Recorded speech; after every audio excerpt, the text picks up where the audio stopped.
Hey,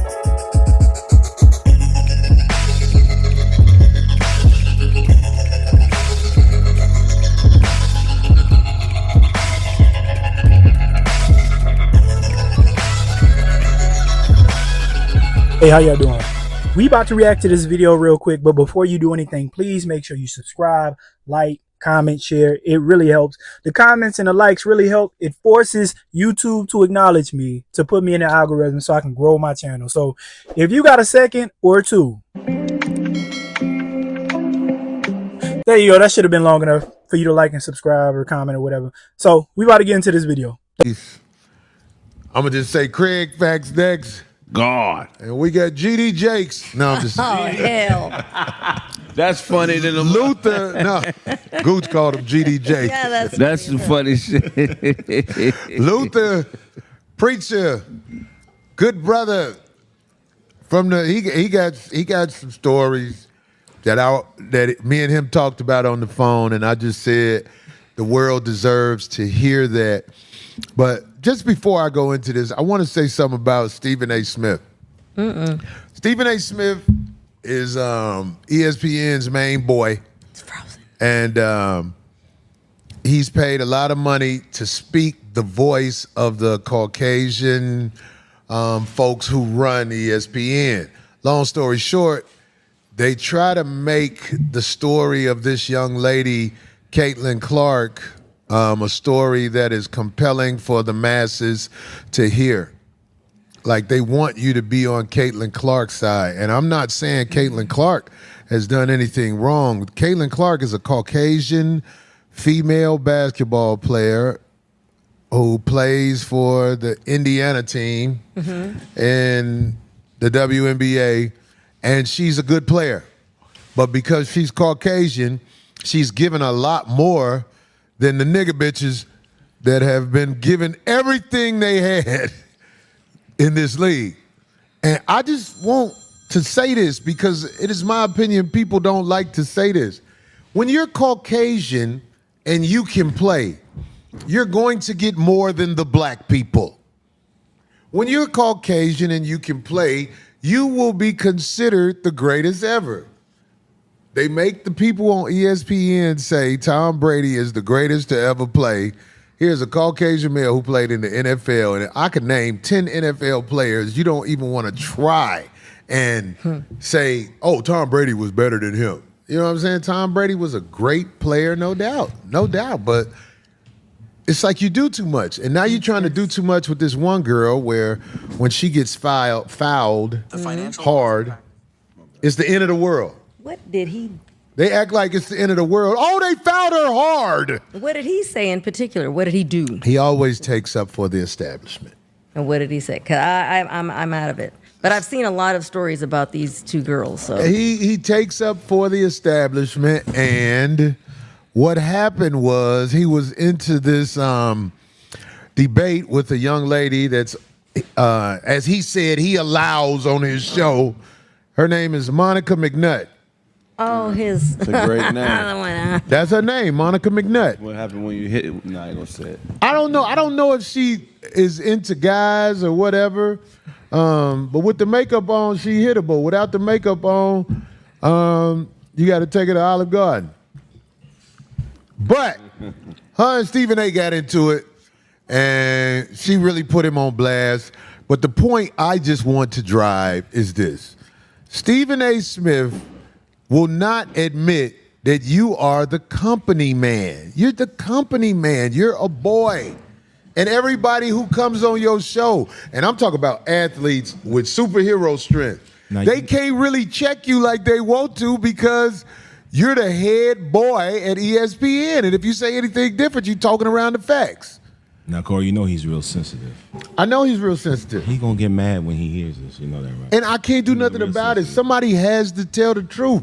You are not some good person. You are a boy for ESPN. And I remember one day when you spoke out about women, you said something about, well, if they don't watch what they doing, you said something. They suspended you, they boy. scared him. And ever since that, you've been a good boy. Ever since you got back. So Stephen A. Smith, everybody who smiled with you because you're the head boy at ESPN. If it makes you feel better to live that life, then live that life. But Corey Holcomb, 5150, am here to remind you once again, you a boy. And not many people like your ass. They smile with you. Anybody who's smiling with you, Stephen A., you should be offended by that. I wanted y'all to see that clip because, first of all, I think Peyton Manning, low-key, the GOAT QB. In my opinion, Peyton Manning is definitely the GOAT QB. It's not Tom Brady. Also, I want y'all to look at this from a couple angles. First, they're talking about Caitlin Clark being the face of the WNBA right now. And let's be honest, she is bringing a lot of attention to the WNBA. I need WNBA players to understand something. You guys always talk about y'all want money, y'all want attention, y'all want the same equality as the men and etc. Y'all making this a black and white thing. This is not about her being white. There's a lot of other white WNBA players that came in the league that they definitely could have used outside of Caitlin Clark. But let's keep it a beam. I'm not about to sit here and say Caitlin Clark is attractive, but the WNBA is trying to change their look, their method. They're trying to get away from this masculine image that the WNBA has been pushing. They're just trying to get away from it. Let's just keep it a beam. Let's keep it honest.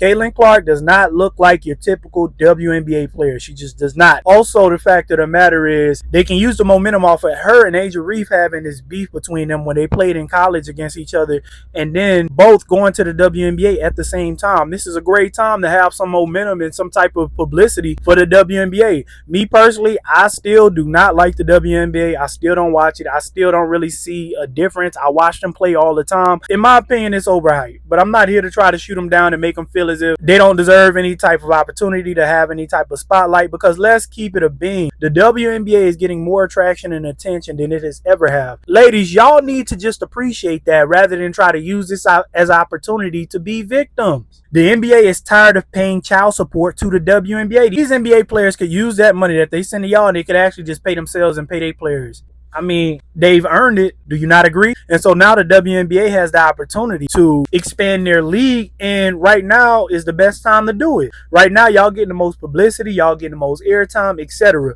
And you know how I know this has nothing to do with a white and black thing? Because the lingerie football league, those players make way more money than the WNBA players do. Let that sink in. The lingerie football league makes more money than WNBA players ever have, and they had less coverage. Think about that. Think about what they push as an agenda to make their team expand, to make their league expand. Now, we about to get on to Stephen A. Smith. Stephen A. Smith is nothing more than a token Negro. Because if Stephen A. Smith was a white man, we all know that those players would not let what he's saying slide. But because he's black, when he says the things that he says and he attack all these black men, you can't use racism due to the fact that he is black. But let's be honest. If Stephen A. Smith was white, they would not allow him to be saying the things that he's saying. But because he's black, he can have a pass. Everybody know what it is. They do the same thing in politics. When these Europeans want to say something, what they do is use a black face or use a black person to push their message that way that they can't be called racist. So they use good old boys like Stephen A. Smith to go out there and talk as much junk as they want to about these black athletes, which is crazy because Stephen A. Smith has no talent at all. He couldn't even compare to these athletes that he is so comfortable talking now. But because he's a black man, they allow him to do it. I have no idea why people give Stephen A. Smith so much credibility. I have no clue. The dude is not an athlete. He's a scrub. He's a bum. All those words he used for those players, that's exactly what he is. He's a talentless person that makes his career, make his money off of other people's talent. Think about that. Your career is based off of talking about other people's talent. Your talent is talking about other people's talent. So what Corey Holcomb said, man, it was 100% true. It's 1,000% fact. Stephen A. Smith is definitely a leech. He's a racial hitman. They just use him to talk down on other black people and other black athletes. You never see him speak about white athletes at all. Where was he when Chad Wheeler and that UFC fighter was out here beating women? Nowhere to be found. But when Kevin Porter Jr. was out there, it was him and all these other reporters talking all this junk about that young man. How he shouldn't be on a team or anything like that. He was talking so much junk about Kevin Porter Jr. and any other black athlete he can get his hands on. As long as it's a black man, they can say whatever they want. They can talk about the dude, families, kids, whatever. But let it be a white person. Out of the line. So anyways, I'll see y'all boys later, man. Y'all make sure y'all like, share, subscribe, comment, all of that. I got more coming for y'all. Y'all have a good day.